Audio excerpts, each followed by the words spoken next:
Dear student, good morning. कैसे हैं आप? आज हम राजनीति विज्ञान, विश्व राजनीति के समकालीन विषय फर्स्ट भाग जो है इसके लेसन नंबर 1 शीत युद्ध का दौर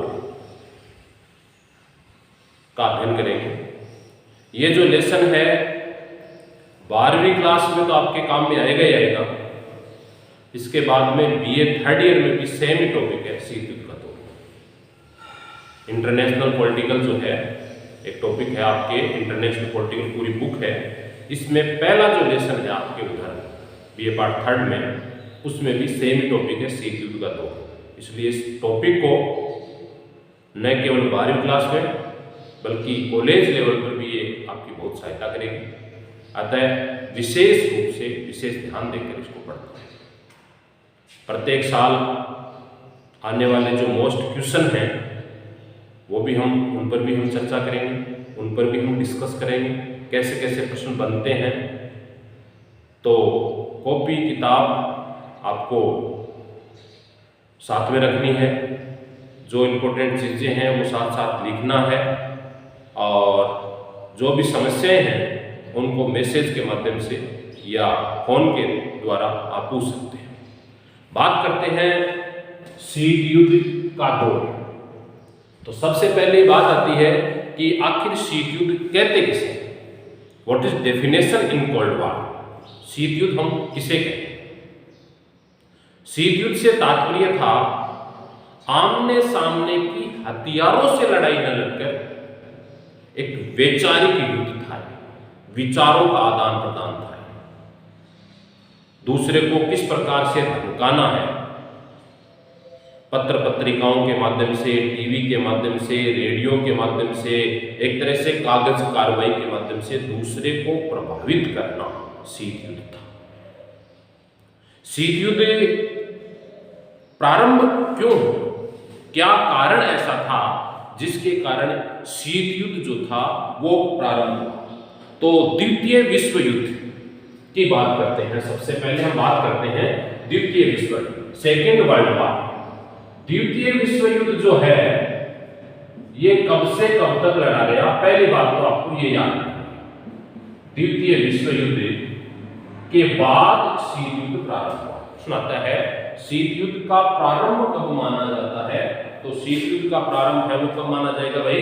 द्वितीय विश्व युद्ध की समाप्ति के बाद। तो सबसे पहले हमें इस बात का पता होना चाहिए कि द्वितीय विश्व युद्ध कब लड़ा गया। ठीक है, तो देखो द्वितीय विश्व युद्ध की बात करें तो द्वितीय विश्व युद्ध लड़ा गया 1939 से 1945 के मध्य। 1939 से 1945 के मध्य कौन सा विश्व युद्ध लड़ा गया भाई? द्वितीय विश्व युद्ध लड़ा गया। किन किन के मध्य लड़ा गया? तो लड़ने वाले थे एक तो मित्र राष्ट्र और दूसरे थे भाई दूरी राष्ट्र। द्वितीय विश्व युद्ध किस किस के मध्य लड़ा गया? मित्र राष्ट्र और दूरी राष्ट्रों के मध्य। मित्र राष्ट्रों में कौन थे? मित्र राष्ट्रों में आपके अमेरिका जो बाद में शामिल हुआ था,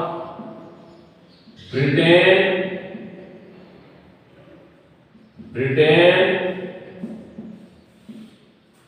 और सोवियत संघ रूस,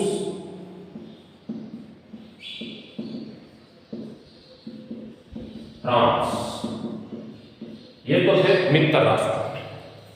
दूरी राष्ट्रों में थे इटली, जर्मनी, जापान, ये थे दूरी राष्ट्र। ठीक है, मित्र राष्ट्रों में हो गए अमेरिका, ब्रिटेन, सोवियत संघ, रूस और फ्रांस, और दूरी राष्ट्रों में भी इटली, जर्मनी, जापान। अब द्वितीय विश्व युद्ध में जीत किसकी और पराजय का मुख किसको देखना पड़ा? जैसा कि आप जानते ही हो, मित्र राष्ट्रों की जीत हुई और दूरी राष्ट्रों की पराजय। दूरी राष्ट्रों में पराजय का मुंह देखना पड़ा। जैसे इटली, जर्मनी, जापान है, ये बुरी तरह परास्त हुए, और मित्र राष्ट्र थे अमेरिका, ब्रिटेन, सोवियत संघ, रूस, फ्रांस। एक प्रश्न आता है कि भारत द्वितीय विश्व युद्ध में किसकी तरफ से युद्ध लड़ा? तो भारत ने प्रत्यक्ष युद्ध तो लड़ा नहीं, प्रत्यक्ष युद्ध लड़ा नहीं, जबकि कैसा युद्ध लड़ा? अप्रत्यक्ष युद्ध लड़ा। अप्रत्यक्ष युद्ध की बात करें हम, भारत ने किसकी तरफ से युद्ध लड़ा? तो उस दौरान भारत क्या था? ब्रिटेन का एक उपनिवेश था। तो ब्रिटेन जहां चाहेगा वहां भारत युद्ध लड़ेगा, ब्रिटेन की इच्छा वहां भारत युद्ध लड़ेगा। इसलिए बिना भारत से पूछे हुए, बिना कांग्रेस से पूछे हुए द्वितीय विश्व युद्ध में शामिल होने की घोषणा ब्रिटेन ने भारत की कर। इसलिए भारत मित्र राष्ट्रों की तरफ से युद्ध लड़ा। पहला विश्व युद्ध कब हुआ? एक प्रश्न और आता है, यही बनता है भी, प्रथम विश्व युद्ध कब हुआ? तो प्रथम विश्व युद्ध हुआ 1914 से 1918 के। ये था प्रथम विश्व युद्ध, और ये भी मित्र राष्ट्रों, धुरी राष्ट्रों में, धुरी राष्ट्र लगभग सेम है, मित्र राष्ट्रों में थोड़ा सा अंतर, एक दो कम ज्यादा होते हैं, क्योंकि जो युद्ध का मिड पॉइंट, प्रारंभिक जो बिंदु है, कहां से? छोटे देशों से होता है। सीधे महाशक्तियां युद्ध नहीं लड़ती हैं, छोटे देशों के द्वारा युद्ध लड़वाया जाता है। ठीक है, तो पहले विश्व युद्ध हुआ, पहले विश्व युद्ध में भी मित्र राष्ट्रों की जीत हुई, द्वितीय विश्व युद्ध में मित्र राष्ट्रों की जीत हुई, और द्वितीय विश्व युद्ध में जीत होने के बाद शीत युद्ध का प्रारंभ माना जाता है। कई बार प्रश्न पूछा जाता है 1 नंबर का कि शीत युद्ध का प्रारंभ कब हुआ? तो शीत युद्ध का प्रारंभ द्वितीय विश्व युद्ध की समाप्ति के बाद 1947 में माना जाता है। या द्वितीय विश्व युद्ध के बाद लिख दोगे तो भी सही है, 45 लिख दो तो भी सही है, लेकिन प्रारंभिक जो विषय वस्तु है उसमें आता है 47। द्वितीय विश्व युद्ध की जो प्रारंभिक पॉइंट था 1947 माना जाता है। द्वितीय विश्व युद्ध में क्यों माना जाता है? देखो, द्वितीय विश्व युद्ध में अमेरिका के द्वारा, किसके द्वारा भाई? अमेरिका के द्वारा 6 अगस्त 1945, 6 अगस्त 1945 और 9 अगस्त 1945 को परमाणु परीक्षण किया गया। किसके ऊपर किया गया? जापान के ऊपर किया गया। जापान के जो 2 शहर थे, हिरोशिमा और नागासाकी, पूरी तरह ध्वस्त हो गए, और उसके बाद ही जापान ने युद्ध समाप्ति की घोषणा की थी, यानी आत्मसमर्पण किया था। अन्यथा जापान कभी आत्मसमर्पण नहीं करता। आत्मसमर्पण करने का जो मुख्य कारण था वो क्या था भाई? अमेरिका द्वारा जापान के जो 2 बड़े शहर थे, एक का नाम था हिरोशिमा, एक का नाम था नागासाकी, इस पर परमाणु परीक्षण का प्रयोग, परमाणु परीक्षण किया था, यानी बम गिराया गया था, जिसके कारण जापान के दोनों शहर पूरी तरह धराशायी हो गए और जापान ने आत्मसमर्पण कर दिया। अब जापान में जो युद्ध के दौरान जो परमाणु परीक्षण किए गए थे, इनका नाम क्या है? तो देखो, यहां एक प्रश्न आता है, लिटिल बोय। इसका जो छोटे वाला जो है ना, पहली 2 तारीख है, उसका तो नाम था लिटिल बॉय, और जो 9 अगस्त को किया गया था उसका नाम था टेप मैन। लोग कई बार प्रश्न पूछा गया है, कंपटीशन एग्जाम में भी पूछा जाता है ये प्रश्न कि अमेरिका द्वारा जापान के जो हिरोशिमा और नागासाकी पर परमाणु परीक्षण किया गया था, उन जो बम थे, उन बम का क्या नाम था? तो उन बम का क्या नाम है भाई? एक का नाम तो है लिटिल बॉय और दूसरे का नाम है फेट। मारक क्षमता कितनी थी पूछना जाता है। मारक क्षमता की बात करें तो जो लिटिल बॉय था उसकी तो थी 15 किलोटन, है ना, काफी मारक क्षमता होती है, और जो फेट में था इसकी थी 21 किलोटन। पूरे के पूरे क्षेत्र को इन्होंने तबाह कर दिया था, जिसके कारण सोवियत संघ जिसके कारण जापान ने द्वितीय विश्व युद्ध जो था, इस द्वितीय विश्व युद्ध की समाप्ति या यूं कहें आत्मसमर्पण कर दिया था। अब प्रश्न आता है शीत युद्ध की समाप्ति कब हुई, क्योंकि ये बाद में दोबारा चर्चा करेंगे वैसे तो शीत युद्ध की समाप्ति की बात करें तो 25 दिसंबर 1991 को सोवियत संघ रूस का विघटन हो गया। प्रश्न आता है सोवियत संघ रूस का विघटन कब हुआ? तो 25 दिसंबर 1991 को सोवियत संघ रूस 15 गणराज्यों में विभाजित हो गया। प्रश्न आता ये भी, कितने गणराज्यों में विभाजित हुआ, इनका विभाजन कितने गणराज्यों में हुआ, तो कितने में हुआ भाई, 15 गणराज्यों में इसका विभाजन हुआ। किसका, सोवियत संघ रूस का। ठीक है, अब प्रश्न आता है कि सोवियत संघ रूस बना कब था, तो सोवियत संघ रूस देखो 9 नवंबर 1917 को बोल्शेविक क्रांति, कौन सी क्रांति, सुनाता कई बार, सोवियत संघ रूस कब अस्तित्व में आया, एक एक चीज आपको पढ़नी पड़ेगी इसमें। सोवियत संघ रूस कब अस्तित्व में आया, तो देखो सोवियत संघ रूस कब अस्तित्व में आया, 9 नवंबर 1917 को कौन सी क्रांति के तहत, बोल्शेविक क्रांति के तहत अस्तित्व में आया। अब बात करते हैं बोल्शेविक क्रांति के तहत जब ये अस्तित्व में आया तो उस दौरान कितने गणराज्यों को मिलाया गया था, जितने का विभाजन हुआ, कितने गणराज्यों को मिलाया गया था, जितने का विभाजन हुआ, तो विभाजन कितने का हुआ, 15 गणराज्यों का, तो मिलाया कितने, उस दौरान कितने बने थे, 15 गणराज्य। और व्यवस्थाएं कौन सी अपनाई थी, साम्यवादी व्यवस्था, साम्यवादी व्यवस्था अपनाई थी। पहले यहां कौन सी व्यवस्था थी, समाजवादी व्यवस्था, पूंजीवादी अर्थव्यवस्था। इसके बाद में कौन सी व्यवस्था अपना दी, साम्यवादी अर्थव्यवस्था। तो ये था आपका भाई शीत युद्ध की प्रारंभिक प्रक्रिया।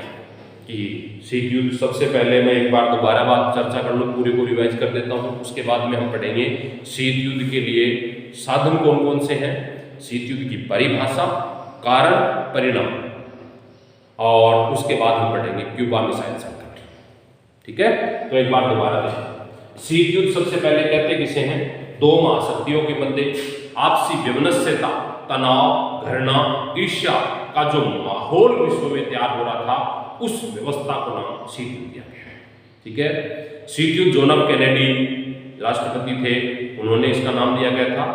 शीत युद्ध किन किन देशों के मध्य लड़ा गया, तो शीत युद्ध में एक तरफ अमेरिका है और दूसरी तरफ सोवियत संघ रूस है। ठीक है, शीत युद्ध प्रारंभ कब हुआ, तो शीत युद्ध का प्रारंभ हुआ भाई कब, द्वितीय विश्व युद्ध की समाप्ति के बाद 1947 में।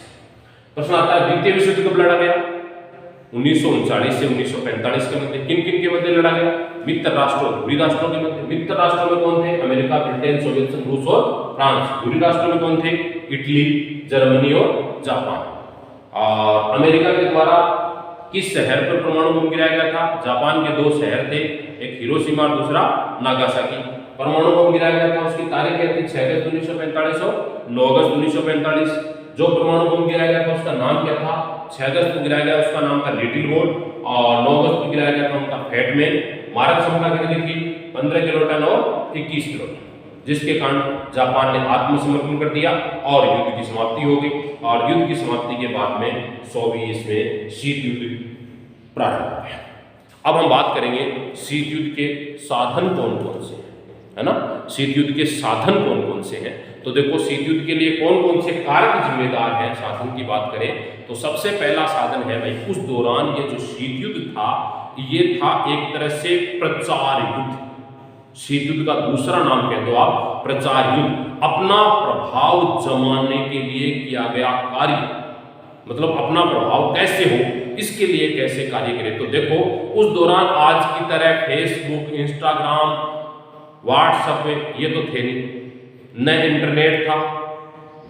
1947 में इतने बड़े संसाधन हमारे पास नहीं थे जिसके माध्यम से अपनी व्यवस्थाओं को बताया जाए, मतलब अपने आप को बढ़ा चढ़ा कर बताना। अब बढ़ा चढ़ा कर बताने के उस दौरान के माध्यम अपने आप समझ में आ जाएंगे, आपको याद रह जाएंगे। सबसे पहला माध्यम होगा उस दौरान अखबार में अपने देश की तो बढ़ाई करना, और अमेरिका यदि कर रहा है तो रूस की बुराई, रूस कर रहा था अमेरिका की बुराई, आपस में बुराई करना। अखबार है, पत्र पत्रिकाएं हैं, टीवी है, रेडियो है, टेलीग्राफ है, ये उस दौरान प्रचार के प्रमुख माध्यम थे। प्रश्न आता है कई बार 2 नंबर का, शीत युद्ध के प्रचार के या शीत युद्ध के साधन कौन कौन से थे। यानी प्रचार तो एक तरह से ये क्या था, प्रचार युद्ध था, अपने प्रभाव को बढ़ाने का युद्ध था। अमेरिका मान लो किसी हथियार का निर्माण करता है तो सोवियत संघ उससे कहीं ज्यादा शक्तिशाली हथियार का निर्माण करता है। अमेरिका जो हथियार बनाएगा उससे कहीं ज्यादा शक्तिशाली, उसका प्रचार प्रदर्शन करना। जैसे हमारे यहाँ 15 अगस्त 26 जनवरी को जितने भी हमारी सेनाएं हैं, जल सेना, थल सेना, वायु सेना, ये क्या करती है, परेड करती है, और परेड का लाइव टेलीकास्ट पूरे विश्व में दिखाया जाता है। क्यों? इससे विश्व को यह पता चले कि भारत के पास इतनी सेनाएं हैं, ये टैंक हैं, ये मिसाइलें हैं, और दूसरा जो पड़ोसी राष्ट्र कभी भी युद्ध नहीं करे। ये मतलब अप्रत्यक्ष रूप से विश्व को दिखाने का माध्यम है। उसी प्रकार अमेरिका और ब्रिटेन भी विश्व को दिखाने के लिए, जैसे मान लो अमेरिका ने परमाणु बम बना लिया था पहले, अब सोवियत संघ रूस भी बराबर की शक्ति बनना चाहेगा, तो बराबर की शक्ति बनने के लिए उसे भी क्या करना पड़ेगा, परमाणु बम बनाना पड़ेगा। अब परमाणु बम बना लिया, हाइड्रोजन बम बना लिया, मिसाइलें बना ली, उसने कहीं मिसाइलें बना ली। अब और एक बात क्या करेंगे, मिसाइलें को रोकने का पक्षपात्र बनाएंगे। मतलब अमेरिका क्या करेगा कि यदि सोवियत संघ रूस के द्वारा कोई मिसाइल अमेरिका पर दागी जा रही है, ठीक है, तो उसको ऊपर के ऊपर समाप्त करने का एक ऐसा माध्यम बनाएगा। वो क्या करेगा, इसके द्वारा बनाया गया साधन है उसको बनाएगा। यानी एक दूसरे के मध्य हथियारों की होड़, और ये हथियारों की होड़ किसके माध्यम से, जनता को दिखाना, पूरे विश्व को बताना। हथियारों की होड़ है, ये पूरे विश्व को बताने का कौन सा साधन होगा भाई, टीवी है, रेडियो है, पत्र पत्रिकाएं हैं, समाचार के अन्य माध्यम जो हैं, जो उस दौरान थे। आज के टाइम की बात करें तो ये मोबाइल वगैरह ये नहीं थे, इसलिए संचार के माध्यम उस दौरान वाले आपको लिख रहे हैं। ये हो गए साधन, शीत युद्ध के साधन कौन कौन से थे, ठीक है। अब हम बात कर लेते हैं भाई शीत युद्ध की परिभाषा। परिभाषा में केपीएस मेनन की जो परिभाषा है वो सबसे इंपॉर्टेंट है। हालांकि आपकी किताब में परिभाषा नहीं दे रखी है, लेकिन कई बार 1 नंबर का प्रश्न पूछ लिया जाता है, शीत युद्ध की परिभाषा लिखी। तो देखो केपी मेनन क्या कहता है। केपी मेनन कहता है शीत युद्ध दो विरोधी विचारधाराएं। विरोधी विचारधाराएं कौन कौन सी, एक तो हो गई साम्यवादी और दूसरी हो गई बुर्जुआ लोकतंत्र या पूंजीवादी। मैंने यहाँ पूरा लिखा है, पूंजीवादी और साम्यवादी। ये तो किसके नेतृत्व में चल रही है, पूंजीवादी अर्थव्यवस्था का जो नेतृत्व है वो तो कर रहा है संयुक्त राज्य अमेरिका, और जो साम्यवादी अर्थव्यवस्था है इसका नेतृत्व कर रहा है सोवियत संघ रूस। तो दो विरोधी विचारधाराएं होंगी। एक है पूंजीवादी अर्थव्यवस्था जिसमें संपूर्ण उद्योगों पर नियंत्रण किसका होगा, जनता का, पूंजीपतियों का, पैसे वालों का होगा। कोई भी किसी भी प्रकार का उद्योग स्थापित कर सकता है। यह तो है पूंजीवादी अर्थव्यवस्था, किसके नेतृत्व में, अमेरिका के नेतृत्व। और दूसरी है साम्यवादी अर्थव्यवस्था, संपूर्ण प्रकार की व्यवस्थाओं पर जो नियंत्रण है वो सरकार का होगा। सभी सरकारी कर्मचारी, काम सबको सामूहिक रूप से काम करना होगा, सामूहिक खेती होगी, जिसको जितनी आवश्यकता है उसके अनुसार वो प्राप्त करेगा, योग्यता और क्षमता के अनुसार कार्य करेगा। यानी सरकार के अनुसार कार्य करेगा और जिसको जितनी आवश्यकता है उस आवश्यकता के अनुसार प्राप्त करेगा।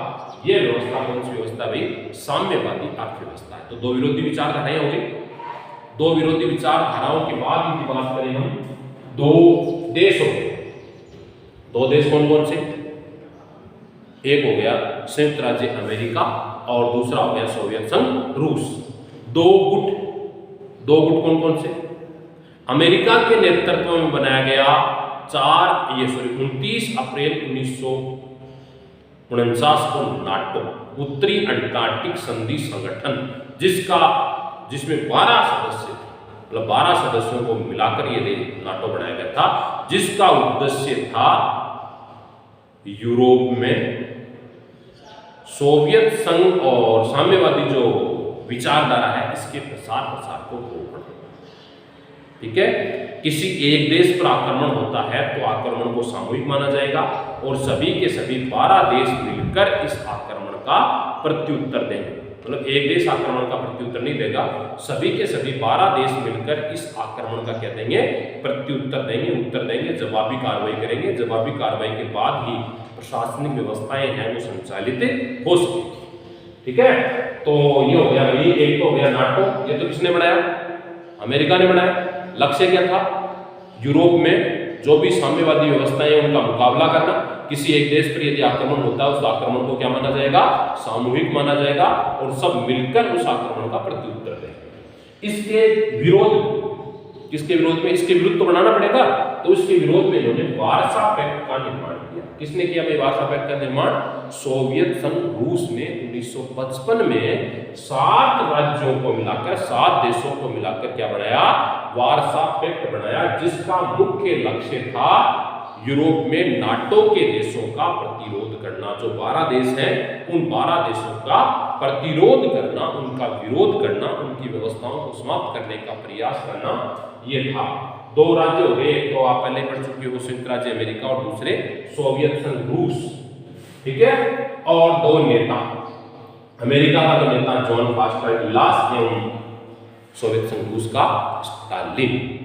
दोनों नेताओं के मध्य जो वाक युद्ध था, आपसी वैमनस्यता का युद्ध था, घृणा का युद्ध था, तनाव का युद्ध था, हथियारों की होड़ थी, उसको इन्होंने क्या कहा है? शीत युद्ध कहा है, जिसका प्रभाव संपूर्ण विश्व पर पड़ा है। मतलब किसी एक देश पर नहीं, बल्कि संपूर्ण विश्व पर सोवियत संघ, रूस और ब्रिटेन के द्वारा जो आपसी तनाव था, इसका प्रभाव संपूर्ण विश्व पर देखने को मिला है। उसको हम क्या कहते हैं भाई? शीत युद्ध कहते हैं। अब हम बात करेंगे शीत युद्ध के लिए कौन कौन से कारण जिम्मेदार है ना? शीत युद्ध के लिए कौन कौन से कारण जिम्मेदार है? तो पहला कारण है वही ऐतिहासिक स्थिति। इतिहास पढ़ते हैं। ऐतिहासिक स्थिति का मतलब हुआ इतिहास में ऐसी क्या बात हो गई जिसके कारण शीत युद्ध हुआ। तो ऐतिहासिक स्थिति पहला कारण है। प्रश्न आता है शीत युद्ध के कारण लिखिए, तो पहला है ऐतिहासिक दृष्टिकोण या ऐतिहासिक कारण।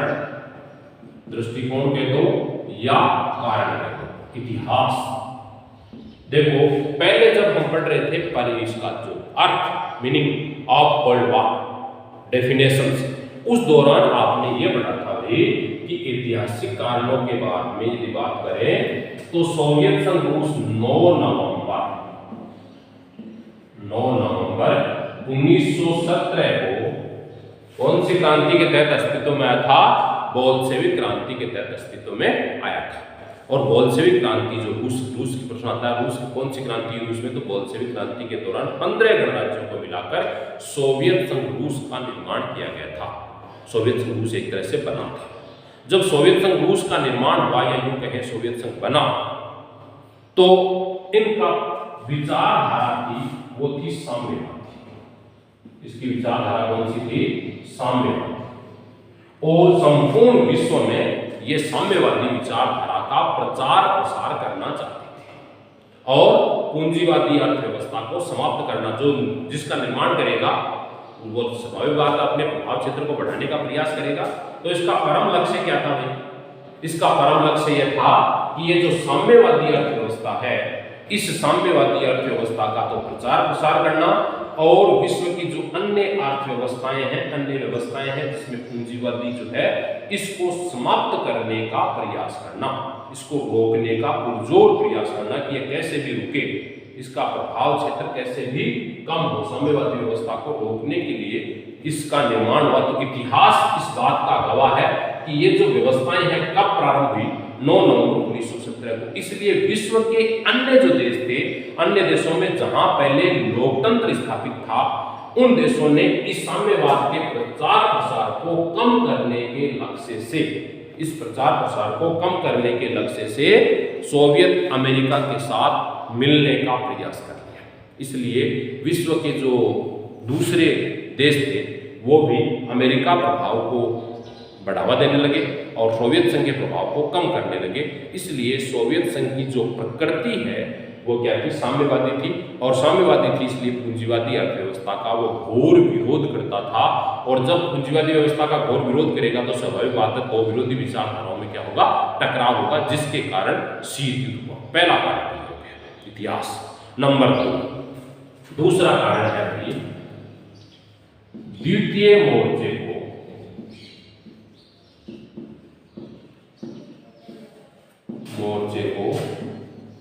देरी से खोलना।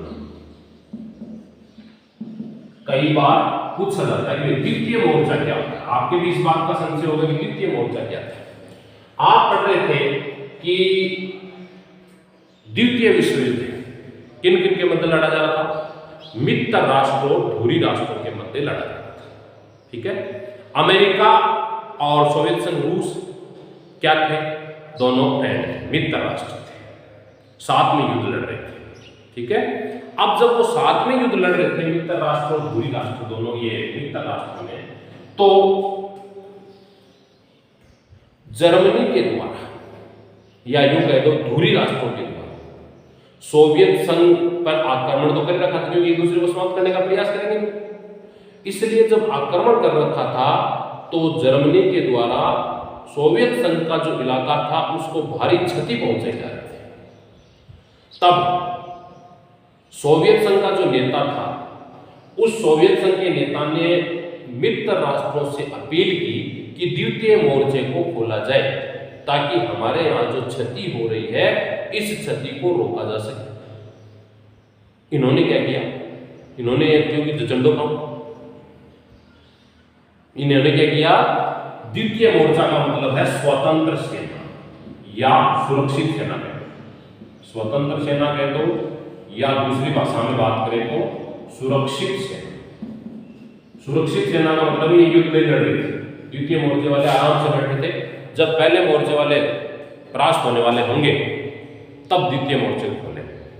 लेकिन अमेरिका, ब्रिटेन, फ्रांस ये नहीं चाहते थे कि सोवियत संघ रूस जो है उसका नुकसान रुके, इसलिए उसके नुकसान की भरपाई करने के लिए या नुकसान और होने के लिए उन्होंने द्वितीय मोर्चे को देरी से खोलने का प्रयास किया। इसलिए अमेरिका और सोवियत संघ के मध्य मनमुटाव बन गया, मनमुटाव का भाव पैदा हो गया कि अमेरिका है वो हमारी सुरक्षा कभी नहीं करना चाहता है। ये था आपका द्वितीय कारण। इसका तीसरा जो कारण है वो है भाई युद्धोत्तर उद्देश्यों में अंतर। युद्धोत्तर उद्देश्यों में अंतर। युद्धोत्तर उद्देश्यों में अंतर। युद्ध के समय कौन कौन सी बातें जो थी, तो देखो द्वितीय विश्व युद्ध में हिटलर द्वारा सोवियत संघ के को अत्यधिक हानि पहुंचाई। तब स्टालिन ने मित्र राष्ट्रों से कहा, सोवियत संघ और पश्चिमी देशों में युद्धोत्तर उद्देश्यों में भी अंतर था। भविष्य में जर्मनी अपनी सुरक्षा के लिए सोवियत संघ यूरोप के देशों को अपने प्रभाव क्षेत्र में लाना चाहता था, लेकिन पश्चिमी राष्ट्र सोवियत संघ के प्रभाव को सीमित करने के लिए कटिबद्ध थे, है ना। तो देखो इसमें प्रश्न आता है युद्धोत्तर उद्देश्यों में अंतर। युद्धोत्तर उद्देश्यों का मतलब ये था, आपने पढ़ा जर्मनी, इटली और जापान धुरी राष्ट्र थे। ब्रिटेन, अमेरिका, फ्रांस ये क्या थे? मित्र राष्ट्र थे, ये युद्ध लड़ रहे थे। अब युद्धोत्तर उद्देश्यों का मतलब यह था कि ये सोवियत संघ रूस चाहता था कि साम्यवादी अर्थव्यवस्था को ये जो मित्र राष्ट्र ये तो अपनाएंगे नहीं, क्योंकि पहले से अपना रखा। इस व्यवस्था को कौन अपना सकता है? जो कमजोर हो, जिसको आर्थिक सहायता चाहिए। इसलिए युद्ध के दौरान इन्होंने जर्मनी को साम्यवादी व्यवस्था की ओर अग्रसित करने का, साम्यवादी व्यवस्था की ओर अपनी ओर जोड़ने का, साम्यवादी व्यवस्था में स्थापित करने का इन्होंने प्रयास करना प्रारंभ किया कि वह साम्यवाद का प्रचार प्रसार, साम्यवाद कैसे बढ़े, साम्यवाद की विषय वस्तु कैसे स्थापित हो, ये करने का प्रचार प्रसार कर लिया था। अमेरिका तो चाहता था युद्धोत्तर दौरान कि जितना भी क्षेत्र है वो अमेरिका के अधीन आ जाए, जितना भी क्षेत्र मैं ले लूँ, और सोवियत संघ रूस चाहता था कि युद्ध में जीतने के बाद में जो भी पैसे वगैरह इनकम ऑफ सोर्स आए वो मैं लूँ। इसलिए दोनों के मध्य क्या हो गया भाई? तनाव का कारण बना। चौथा कारण है सोवियत संघ द्वारा याल्टा समझौते की अवहेलना। सोवियत संघ रूस द्वारा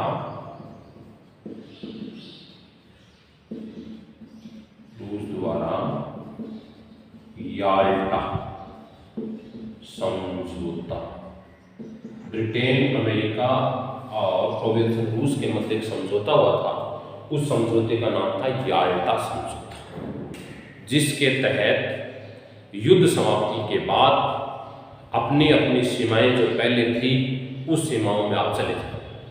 लेकिन इसने क्या किया, सोवियत संघ रूस ने क्या किया, जो भी कमजोर क्षेत्र था, जिसको जीता था, जिसको हराया था जर्मनी को, जर्मनी के जो भी उद्योग धंधे थे, जर्मनी के जो इंफ्रास्ट्रक्चर, जो ढांचागत विकास था, जो मशीनरी थी, क्योंकि बाकी तो उनके पास कुछ बचा नहीं था, बेचारे युद्ध में सब कुछ हार चुके थे, युद्ध में सब तहस नहस हो चुका था, पूरी की पूरी अर्थव्यवस्था तबाह हो चुकी थी, इसलिए उनको कुछ बचा नहीं था।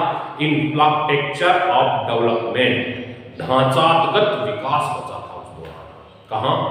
इटली में मान लो, जर्मनी में मान लो, जापान तो उनसे थोड़ा दूर था, तो जर्मनी में इन्होंने क्या किया, सोवियत संघ रूस ने इनकी बातों को न मानते हुए यहाँ के जो बड़े बड़े उद्योग थे, इंफ्रास्ट्रक्चर ऑफ मशीनरी जो थी इनकी, उस मशीनरी को यहाँ से कहाँ स्थानांतरित करना प्रारंभ कर दिया भाई, सोवियत संघ रूस में स्थानांतरित करना प्रारंभ कर दिया। जो याल्टा समझौते में ऐसा हुआ था कि जो हार चुके हैं उन्हें भी किसी प्रकार का जो युद्ध का हर्जाना वगैरह जो भी है वो बराबर मात्रा में दे देंगे, लेकिन किसी प्रकार की उसकी मशीनरी को, क्योंकि वो आत्मसमर्पण कर चुके हैं, इसलिए किसी भी प्रकार को उसे नुकसान नहीं पहुंचाया जाए। किसी प्रकार का चर्चिल ने समझौता किया, लेकिन स्टालिन ने पोलैंड में अपनी संरक्षित लुब्लिन सरकार खोलने का भी प्रयास कर लिया। ठीक है, मतलब लुब्लिन सरकार का मतलब ये अपनी ये तो चाह रहा था कि जो भी क्षेत्र हारेगा उस हारे हुए क्षेत्र को मेरे अधीन लाया जाए, जबकि पहले ये कहा गया था कि उनको स्वतंत्र छोड़ दिया जाए, वो अपनी इच्छा से पूंजीवादी अर्थव्यवस्था अपनाए तो पूंजीवादी अर्थव्यवस्था अपना लेंगे, साम्यवादी अर्थव्यवस्था अपनाना चाहे तो साम्यवादी अर्थव्यवस्था अपना लेंगे, और अन्य प्रकार की जो अर्थव्यवस्था अपनाना चाहिए, जैसे भारत ने अपनाई मिश्रित अर्थव्यवस्था, तो वो भी अपना सकते हैं। इसके मामले में हम किसी प्रकार का कोई भी हस्तक्षेप नहीं करेंगे। लेकिन सोवियत संघ ने जो लुब्लिन वहाँ का जो क्षेत्र था उन पर कैसी सरकार थोपने का प्रयास कर लिया, साम्यवादी जो सरकार थी उसको थोपने का प्रयास कर लिया गया। इसलिए भी हम ये कह सकते हैं कि सोवियत संघ, रूस और अमेरिका जो थे उसके मध्य तनाव की स्थिति पैदा हो गई, तनाव पैदा हो गया। अगला है भाई, रूस द्वारा बाल्कन समझौते का उल्लंघन किया। ये क्या था बाल्कन समझौता? सोवियत संघ ने 1944 में चर्चिल के पूर्वी यूरोप विभाजन को स्वीकार कर लिया, परंतु युद्ध समाप्ति पर सोवियत संघ रूस ने समझौते का अतिक्रमण करते हुए साम्यवादी दलों का खुलकर सहायता दी और सरवारा तानाशाही स्थापित कर दी। से पश्चिमी देश नाराज हो गए। मतलब यूरोप दो भागों में विभाजित है, ये मानो, एक अमेरिका और एक रूस। इन्होंने क्या किया, बाल्कन समझौते के तहत, बाल्कन समझौते में इन्होंने ये तय किया कि हम एक दूसरे पर किसी प्रकार का कोई भी राज्य स्थापित नहीं करेंगे। अब हुआ युद्ध, सोवियत संघ रूस ने क्या किया, सोवियत संघ रूस ने जैसे ही युद्ध जीता, युद्ध जीतने के बाद यूरोप के जो कमजोर राष्ट्र थे वहां पर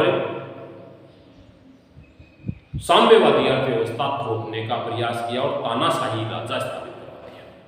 इसलिए विश्व के अन्य देश हैं वो क्या हो गए, इनसे नाराज हो गए। ईरान ने सोवियत सेना को न हटाया जाए। अगला कारण है ईरान। छठा कारण, पांचवा बाल्कन समझौते की अवहेलना हो गया, और छठा कारण है ईरान से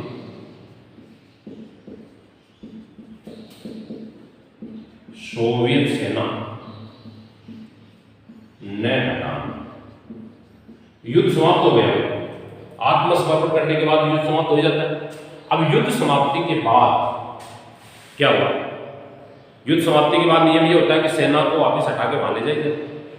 सोवियत संघ रूस ने ऐसा नहीं किया। सोवियत संघ रूस ने वहां से सेना से हटाने को मना कर दिया कि पहले मेरा जितना पैसा खर्च है प्रबंध दो, नहीं तो यहाँ का इंफ्रास्ट्रक्चर जैसे जर्मनी में किया वैसे यहाँ करेगा, इंफ्रास्ट्रक्चर ऑफ विकास, जिसके कारण अमेरिका ने दबाव बढ़ाया। अमेरिका के दबाव को मानने से इनकार कर दिया, अमेरिका के दबाव को मानने से इनकार कर दिया कि मैं मेरी सेना यहाँ से नहीं हटाऊंगा। अब कोई बात कह वैल्यू की बात नहीं मानना, नाराज हुई, स्वाभाविक बात है। लेकिन इन्होंने क्या किया भाई, इन्होंने ये बात यूएनओ में पहुंचाई, और जब यूएनओ में पहुंचाई तो यूएनओ के दबाव से वहां से सेना हटाई। इसलिए दूसरे के दबाव से उठाई तो अमेरिका मतलब एक मित्र है तो, और मित्र को किसी तीसरे से कोई बात मनवानी पड़ेगी, तीसरी कोई बड़ी शक्ति से कोई बात मनवानी पड़े तो वो पहली शक्ति है उससे क्या होगी, नाराज होगी, स्वाभाविक प्रवृत्ति है।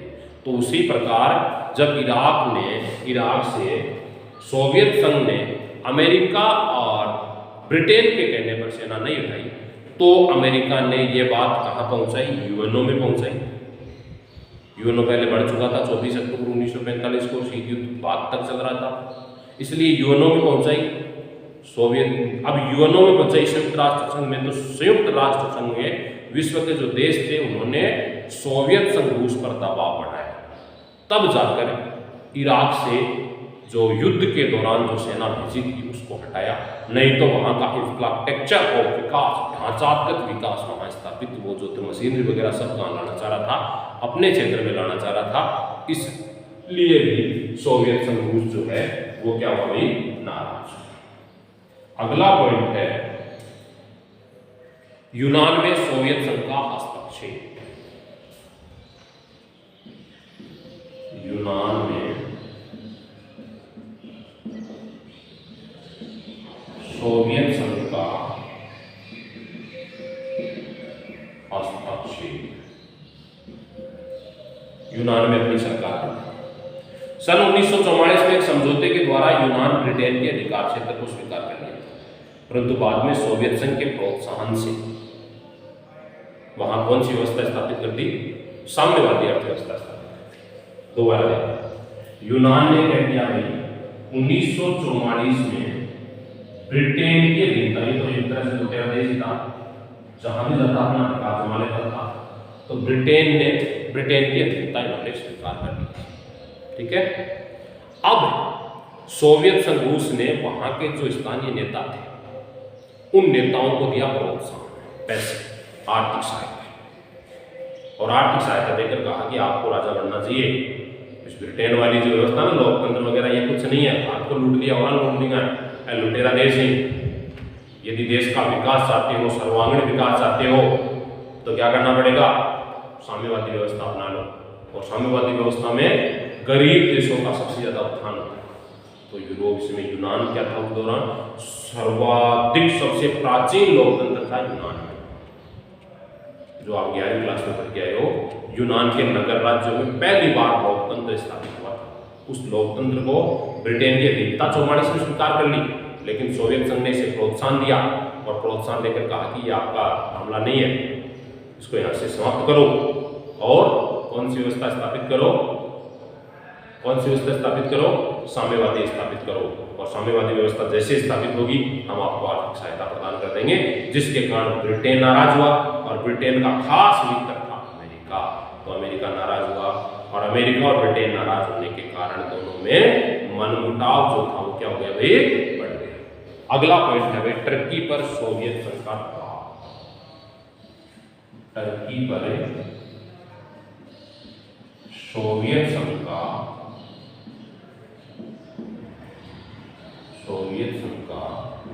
दबाव। टर्की पर सोवियत संघ का युद्ध के तुरंत बाद टर्की के कुछ प्रदेशों में सोवियत संघ रूस ने नाविक अड्डे बनाना प्रारंभ कर दिया, है ना। युद्ध समाप्ति के बाद, युद्ध समाप्त कब हुआ भाई, 1939 से 1945 तक युद्ध लड़ा गया। और जैसे ही युद्ध समाप्त हुआ तो युद्ध समाप्त होते ही इन्होंने क्या कर दिया, अपने नाविक जो अड्डे यानी नौसेना जो थी उन नौसेना के अड्डे स्थापित करना कहाँ प्रारंभ कर दिया, टर्की पर। अब ये मान लो कि टर्की पर नाविक अड्डे लगाएंगे, इसका मतलब ये किसका अधिकार क्षेत्र हो गया, सोवियत संघ रूस का हो गया। और ब्रिटेन अमेरिका लगाया तो अमेरिका का हो गया। जैसे वर्तमान में चीन जो है हमारे मालदीव पर पड़ोसी राष्ट्र है, वहाँ सैनिक अड्डे लगा रही है। इधर श्रीलंका में कुछ आर्थिक सहायता देकर उनको सैनिक अड्डे लगाने का प्रयास कर रही है, इधर पाकिस्तान में कुछ आर्थिक सहायता देकर अपनी ओर मिलाने का प्रयास कर रही है। इसका मतलब है कि ये दोनों देशों के मध्य को प्रभाव कम करने का प्रयास कर रही है। उसी प्रकार सोवियत संघ रूस ने भी क्या कर दिया, टर्की को कुछ दबाव, पहले तो आर्थिक सहायता दी, ठीक है। आर्थिक सहायता देने के बाद इन्होंने क्या किया, इन्होंने यहाँ पर सैनिक अड्डे स्थापित करना प्रारंभ कर दिया। मतलब पैसा दिया या मेरा पैसा वापस बटन दे, मेरा पैसा वापस दे, नहीं तो मैं तो यहाँ लगाऊंगा। जैसे एक बार तालिबान को समाप्त करने के लिए अमेरिका ने एटमाबाद में जो कार्रवाई की, एटमाबाद में कार्रवाई की तो पाकिस्तान ने मना कर दिया अपने क्षेत्र में सैनिक अड्डे स्थापित करने से। तो अमेरिका ने क्या किया, अमेरिका ने कहा जो आर्थिक सहायता दी है वापस नहीं लगाई, तो उन्होंने वहां सैनिक अड्डे, तो ऐसा ही टर्की पर इन्होंने दबाव बढ़ाया। अब जैसे ही टर्की पर दबाव बढ़ाया तो वो अमेरिका से सहायता मांगने लगा। पैसे तो एक बार तो ले लिए ना, अब अमेरिका पर सहायता मांगने का प्रयास किया और ये कहा कि भाई सोवियत संघ रूस हमारे ऊपर दबाव बना रहा है, जिसके कारण अमेरिका क्या हो गया, भाई इनसे नाराज हो गया। ठीक है, अगला देखिए नंबर 9, परमाणु बम का रहस्य छिपाना। आप पहले पढ़ चुके हो, अमेरिका के द्वारा जापान 6 अगस्त 1945 और 9 अगस्त 1945 को जापान के 2 शहर है, कौन कौन से, एक हिरोशिमा और दूसरा नागासाकी पर लिटिल बॉय फैटमैन के द्वारा परमाणु परीक्षण किया था। अब जब परमाणु परीक्षण किया 6 अगस्त 1945 और 9 अगस्त 1945 को ब्रिटेन पर जो परमाणु परीक्षण हुआ, ठीक है। अब परमाणु परीक्षण होने के बाद क्या होगा, परमाणु परीक्षण हुआ तो इस बात से जापान ने आत्मसमर्पण कर दिया, युद्ध की समाप्ति हो गई। लेकिन इस बात की भनक नहीं थी मित्र राष्ट्रों को, सोवियत संघ रूस को इस बात का पता नहीं था कि अमेरिका के पास परमाणु बम है, जबकि कनाडा जो युद्ध में मित्र राष्ट्रों की तरफ से ज्यादा हस्तक्षेप नहीं था, छोटा देश था, उसको इस बात का पता था कि अमेरिका के पास परमाणु बम है। ब्रिटेन उसको इस बात का पता था, फ्रांस इसको इस बात का पता था, लेकिन किसको पता नहीं था, सोवियत संघ रूस को इस बात का पता नहीं था कि अमेरिका के पास परमाणु बम है। तो परमाणु बम के रहस्य को इन्होंने छुपाया, किससे छुपाया, सोवियत संघ रूस से छुपाया। इसलिए सोवियत संघ रूस को क्या लगा, सोवियत संघ रूस को ऐसा लगा कि ये हमारा मित्र नहीं है। जैसे आप स्कूल में आओ और 100 रुपये जेब में ले के लाओ, अब जो 100 रुपये ला रहे हो पड़ोसी का खास मित्र ही सोवियत संघ रूस, उसको तो पता ही नहीं, और दूसरे सबको पता है कि इसके पास 100 रुपये है। जब उसको पता चलेगा तो नाराज हो कि साथ मिलकर अठंडो भीगता, ड्यू भीगता, माउंटेन ड्यू भीगता, डर के आगे जीत वाली कहानी करता, खर्चा करता है ना, होता है ना। इसी प्रकार उसको भी इस बात का कि हम इनके कंधे से कंधा मिलाकर युद्ध लड़ रहे थे और इन्होंने हमारे को जो परमाणु बम की जो स्थिति थी उससे अनभिज्ञ रखा। हमारे को उन्होंने बताया नहीं कि हमारे पास परमाणु बम है, जबकि विश्व के अन्य देशों को इस बात का पता है कि अमेरिका के पास परमाणु बम है। इसलिए परमाणु बम के रहस्य को भी इन्होंने छुपाया, जिसके कारण ही सोवियत संघ रूस किससे नाराज हुआ, किससे नाराज होगा, अमेरिका से नाराज हुआ। अब इन्होंने क्या किया, सोवियत संघ रूस ने, जब इसको पता चल गया कि ये तो मामला बैठने वाला नहीं है, तो इन्होंने क्या किया, अमेरिका विरोधी विचारधारा को बढ़ावा देना, अमेरिका विरोधी विचारधारा का प्रचार प्रसार करना, है ना। तो अगला पॉइंट है सोवियत संघ रूस द्वारा, सोवियत संघ रूस द्वारा अमेरिका विरोधी विचारधारा को बढ़ावा देना एवं अमेरिका की आलोचना,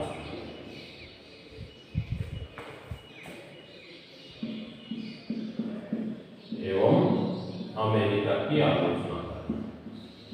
इन्होंने देखो पहली बात तो उनकी पूंजीवादी अर्थव्यवस्था थी अमेरिका और साम्यवादी अर्थव्यवस्था थी सोवियत संघ रूस।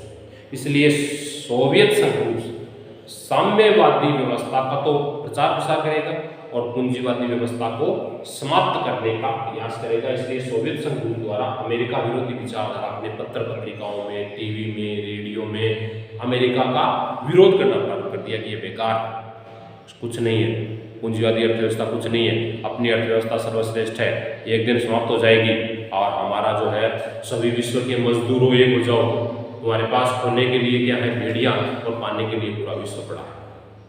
इस सिद्धांत को बढ़ावा देने लग गया, यानी विश्व के मजदूरों को एक करने के लिए। जबकि पूंजीवादी अर्थव्यवस्था में दो व्यवस्थाएं थी, एक गरीब वर्ग एक अमीर वर्ग, जबकि ये क्या कहता है कि विश्व के मजदूरों एक हो जाओ, खोने के लिए तुम्हारे पास क्या है, बेड़ियां हैं। मजदूरों को क्या लगी हुई थी, बेड़ियों का मतलब है गरीबी है, और पाड़ने के लिए पूरा विश्व पड़ा है। यदि आप विश्व को जीतना चाहते हो, विश्व को यदि आप प्राप्त करना चाहते हो, विश्व को अपने प्रभाव में आप लेना चाहते हो, विश्व व्यवस्थाओं को समायोजित यदि आप करना चाहते हो, तो आपको क्या होगा, अमेरिका का विरोध करना पड़ेगा और विश्व में अपनी व्यवस्थाओं को समायोजित करने का प्रयास करना पड़ेगा। अगला पॉइंट है भाई, बर्लिन की नाकेबंदी। किसने की, सोवियत संघ को करेगा यहाँ पर। बर्लिन की नाकेबंदी, नाकेबंदी का रोकना, दीवार वगैरह बनो, उत्तरी बर्लिन दक्षिणी बर्लिन दो भागों में बांटना, पूर्वी पश्चिमी बांटना, ऐसे डिवाइड करना। एक पूंजीवादी अर्थव्यवस्था अपनाएगा, एक साम्यवादी अर्थव्यवस्था। इसलिए जिसमें पूंजीवादी अर्थव्यवस्था नहीं है, सोवियत संघ द्वारा लंदन प्रोटोकॉल का उल्लंघन करते हुए बर्लिन की नाकेबंदी कर दी और पश्चिमी देशों ने सुरक्षा परिषद में रखा तो शांति के लिए घातक होता है, इसलिए भी विवाद का विषय है। अगला है सोवियत संघ द्वारा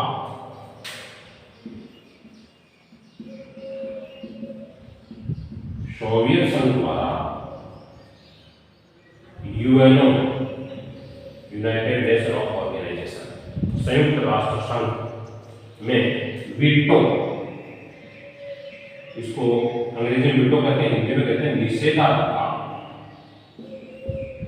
हिंदी में इसे क्या कहते हैं भाई, निषेधाज्ञा। वीटो का बार बार प्रयोग करना, किसके विरुद्ध, मित्र राष्ट्रों में अमेरिका कोई प्रस्ताव लाएगा, मित्र राष्ट्रों में ब्रिटेन कोई प्रस्ताव लाएगा, फ्रांस कोई प्रस्ताव लाएगा, उसको रोकना, एक ही लक्ष्य था। मतलब कई बार पूछा जाता है कि संयुक्त राष्ट्र संघ में सबसे ज्यादा वीटो का प्रयोग किसने किया, तो संयुक्त राष्ट्र संघ में सबसे ज्यादा वीटो का प्रयोग किया किसने, सोवियत संघ रूस ने 206 बार वीटो का प्रयोग किया, बाकी ने कोई 2-3 बार है ना। अब होता कैसे वीटो का, मान लो वीटो के प्रयोग की मैं बात करूं,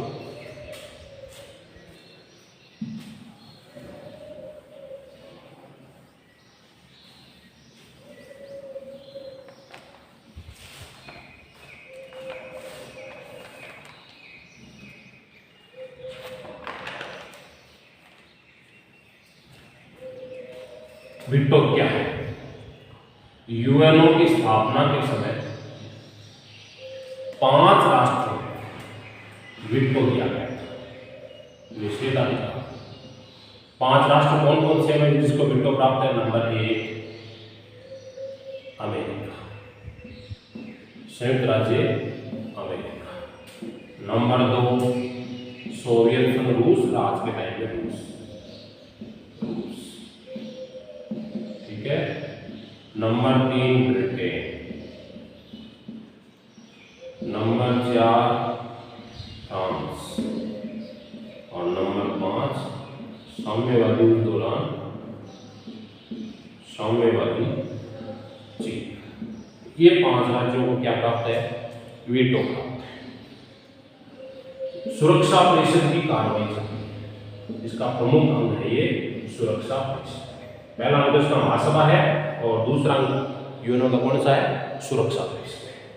इस सुरक्षा परिषद की कुल सदस्य संख्या वर्तमान में तो है 15 है, वर्तमान में तो कितनी है, 15, और उस दौरान ये कितनी थी, 11। 6 तो थे अस्थायी सदस्य और 5 थे स्थायी सदस्य। तो उस दौरान की बात कर लेता हूं मैं, 11 सदस्य, ठीक है, कितने सदस्य थे, 11। वर्तमान में 15 में से ये भारत भी बना हुआ है यूएनओ का अस्थायी सदस्य, 2 साल के लिए बनता है। जो अस्थायी सदस्य कितने सालों के लिए बनते हैं, 2 ईयर्स, 2 साल के लिए। तो 11 सदस्य जो हैं, इन 11 सदस्यों के द्वारा कोई विधेयक लाया गया, तो ये जो 5, इन 5 में से 5 तो पक्ष में होने चाहिए। यदि मान लो 11 में से 10 पक्ष में है और 1 वीटो वाला विपक्ष में है, तो ये विधेयक पारित नहीं हो सकता। ठीक है। अब अमेरिका द्वारा कोई विधेयक लाया जा रहा है, ब्रिटेन द्वारा कोई विधेयक लाया जा रहा है, ये दो ही थे विशेषकर इसके प्रतिद्वंदी। इनके द्वारा जो भी विधेयक लाया जाता उस विधेयक को ये क्या करता, रोकने का प्रयास करता। कौन? सोवियत संघ। रूस निषेधाधिकार लगा देता, वीटो लगा देता, भारत वो रद्द हो जाता, नए सिरे से लाते।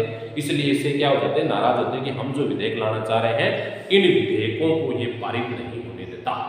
सोवियत संघ रूस है वो इनको पारित नहीं होने, जिसके कारण भी ये क्या होगा, नाराज। अगला है भाई 11 पढ़ ली आपने, बर्लिन की नाकेबंदी सोवियत संघ द्वारा वीटो का प्रयोग, ये 12 पढ़। अगला है अमेरिका द्वारा सोवियत संघ रूस की लेड लीज सहायता बंद करना। क्या करना? अमेरिका द्वारा सोवियत संघ रूस की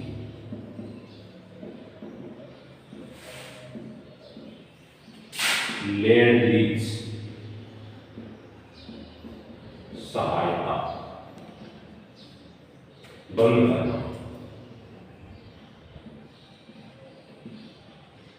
एक तरह से ये मानो आप, अमेरिका के द्वारा सोवियत संघ को आर्थिक सहायता दी जा रही थी लेड लीज के द्वारा, यानी जमीन का कुछ अंग के रूप में इसे कुछ सहायता दी जाती थी, आर्थिक सहायता। जो आर्थिक सहायता दे रहे थे उस आर्थिक सहायता से सोवियत संघ रूस है वो संतुष्ट नहीं था। ठीक है, सोवियत संघ रूस इस आर्थिक सहायता से क्या नहीं था, संतुष्ट नहीं था।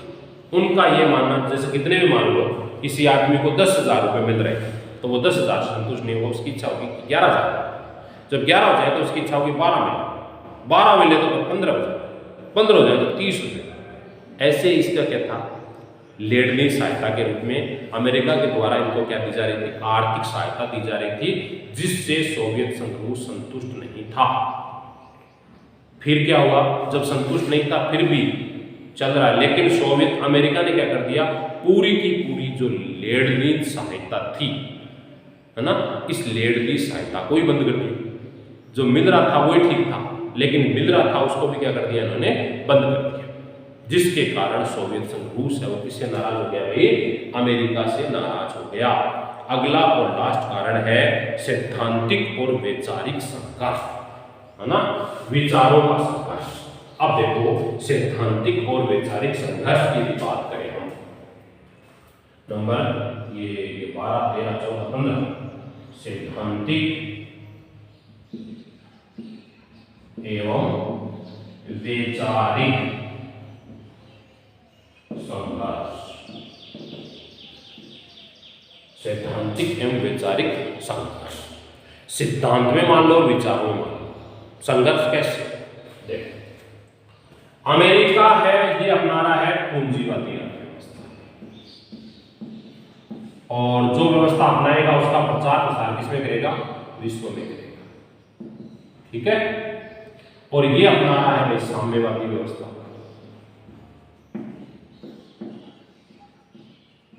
इस साम्यवादी व्यवस्था का यह भी प्रचार प्रसार विश्व में करेगा, करेगा ना। अब देखो ये चाहता है अमेरिका की ये साम्यवादी व्यवस्था का खात्मा हो जाए, विश्व में समाप्त हो जाए, विश्व में इसका कोई प्रभाव नहीं हो, कोई भी देश ऐसी व्यवस्था को नहीं अपनाए, और अमेरिकी या सोवियत संघ चाहता है कि पूंजीवादी अर्थव्यवस्था पूरी तरह से समाप्त हो जाए, विश्व का कोई भी देश इसको नहीं माने, पूरी तरह से ये तहस नहस हो जाए, इसका कोई प्रभाव नहीं हो। ये प्रभाव स्थापित करने के उद्देश्य से दोनों में मतक्य का भाव पाया गया, और जिसके कारण शीत युद्ध प्रारंभ हुआ। शीत युद्ध के जो चरम बिंदु वो है क्यूबा में मिसाइल संकट, बर्लिन की नाकेबंदी, अफगान संकट। इनको हम अगले वीडियो में